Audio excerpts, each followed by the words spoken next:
I should start by saying I am an Android fanboy. Yes, I admit it, but I've owned Apple products before, so my viewpoint isn't completely one-sided. I had an iPhone 3G, and I had an iPhone 3GS. And you know what? I actually made fun of my friend's G1. But I switched to the Droid 1 when it came out, and I kind of left Apple behind at that point. I hated Apple back then, but I did love that phone. Well, let's fast forward 5 years. I've immersed myself in Google. I have 3 Android tablets. My girlfriend is on Android, phone and tablet. Purchased a Chromebook for my parents. I use Google Music as my go-to media player. I pay for the subscription. Google Wallet is being used as much as possible. And my family is storing everything, and I mean everything, on Google Drive right now. Google has been really good to me, so life with Android is good, right? Well, in the past few months, I've noticed that my Nexus 7 has been running a bit sluggish. It's not as snappy as it was when I first cracked the seal on the box. Some argue it's the processor, some argue it's a memory issue, some argue it's something else. Everyone seems to have their own opinion on this. So I wiped, flashed, and whatnot, but I still can't get the same fresh out of the box performance. I really think that the updated OS is just slowing it down. But I saw this as an opportunity to try something else. Revisit the other major players in the field. So I did. So reluctantly, I put my Nexus 7 down and picked up an iPad mini for 1 week. And these are my stories. Initial impressions. Okay, I will admit it. I was impressed by the hardware and the stylishness of the iPad mini. It felt sturdier than my Nexus 7 and more sleek. Frankly, it's sexier than my Nexus.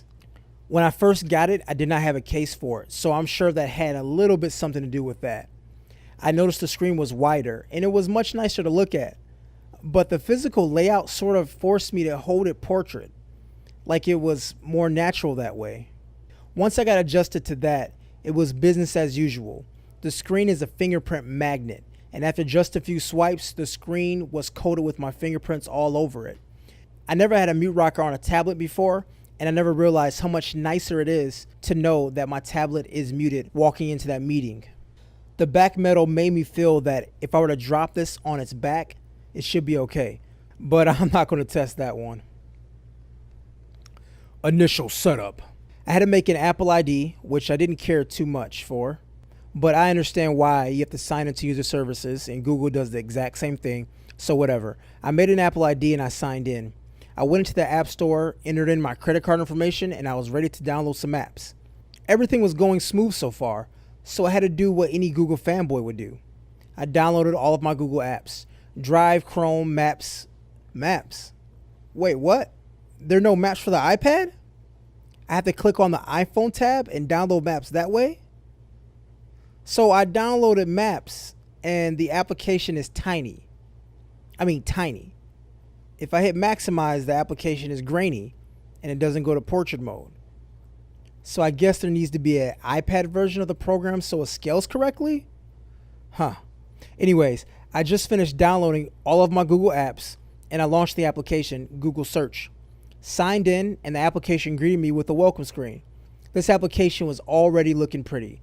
The soft shadows, the movable slides, and the whatnots and who is of the screens really felt like quality to me. I was able to use Google Now Search just like my Android, and at this point, I'm very impressed. I move on to launching Drive. Huh. I gotta sign in again? Okay, I signed in, launched Drive, and I was able to get into files and make changes and save them. But I can't save the files directly to my device, nor email the file out of this program. I mean, I can mark it for offline access and I can use the application offline, but once again, I don't have control of my files. So if I want to open this file in a different word processing program, I can't. And that's kind of a bummer. But it is kind of what I was expecting from an Apple product interacting with competitor software. The keyboard to me is a mixed bag. I thought it was great when I first started with it, but I quickly started to miss SwiftKey. The keyboard just does not understand me. Words I've typed over and over again, and phrases it just doesn't understand it. Also, it does not do multiple word autocorrection. There's no other options to download a different version of the keyboard, and no swipe support. Ugh. I guess I have to deal with this keyboard. The major role of my tablet in my life is media consumption. So I feel that typing things won't be a major issue, but I guess it still just feels less fluid. It seems like just some applications on the Apple devices are designed and made better. I really hate to say it, but let's use the eBay app as an example. The application on Android is pretty good. It looks nice, it's fast, has great features, but on Apple it's just awesome. The slide bar slides out with an awesome animated blur, and the listings slide into place with a transparent effect. It's really fancy. And that's one example of a few applications that I've ran into where the basic functionality is the same, but it does it with just so much flair. Again, it's just sexier. The one thing I was really bothered with was the inconsistencies of the back button. I have no idea how to go back in some applications. Sometimes it's on the right, sometimes it has a done button, sometimes it's on the left. It seems like an application could pretty much put it wherever they want. With Android, there's a dedicated back button. It's easy, it's obvious, and I really miss that. The home screen is what I expect. Don't really want to hash on it too much and beat this dead horse up with a stick, but I wish it had some widgets. Come on, it's 2013. Apple has had enough time to copy off Android by now. Multitasking just isn't there yet. It's still not running true multitasking. It freezes the app sort of in place, but many times when I come back to the app, it's one screen further back or the progress has paused completely. And also there's nothing floating. So for example, on Android, there are several applications that can float on top of your screen so you can really do some true multitasking. Ease of use. The iPad is really easy to use. From a simplistic home screen and quick layout, it makes finding and doing things fast and easy. I do feel I have to climb through menus more than I want to turn stuff off, like Wi-Fi and Bluetooth, but in the grand scheme of things, it's not that bad. For my tablet, I don't go to menus often. I normally pick it up, check Twitter, Facebook, Gmail, and get off. No need for menus. And for doing that, this thing is rock solid. Using Chrome was great, very fast, and right on par with my Nexus devices.